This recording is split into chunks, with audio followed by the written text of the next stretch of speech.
adkaatay ee u dhaxaysa Puntland iyo Somaliland waa tahay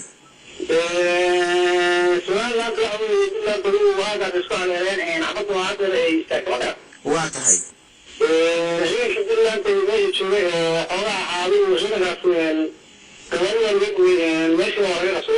waa tahay ciidanka laga qabsaday meesha isla markaana gawaarida laga guuray waa kuwee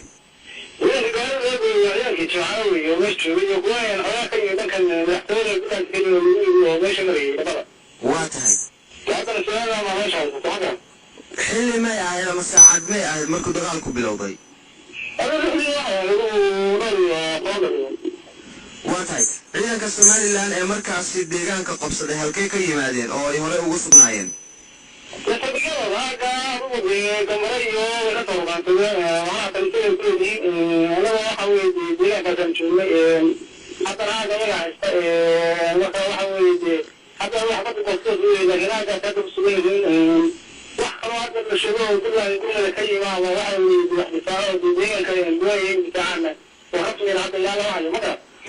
dagaalku imisuu socday ay Somaliland ku qabsatay Tukaraq أقول ده أنت حتى إذا كانوا ذكرًا فوقتها بسرعة ووقتها وشيء أنت ولا حسا وهو شاف هذا هي كمان يعني ستوصل يعرف الناس إنه هو في المشروع كمان ركبان ستوصل مترجع الوقت مع حد يمكن يشوي ده تحية بقى واحد كمان واحد ما كان يعني حتى رأسنا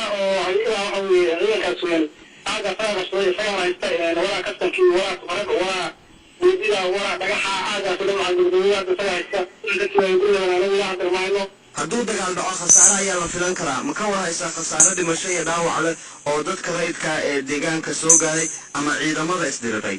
waxa khasaare rasmi loo sheegi karo waa gaarta dagaal markuu dhaco waa khasaare macnaha waxa dhacay waa kala qoys waxa weeye marka la kala loo sheegi karaa in xaalada sida deegaanka uu soo gudbinayo saan ma jiraan haatan wax xiisada colaaleeda oo meesha ka socota ama gurmadyo labada dhinac soo gaaraya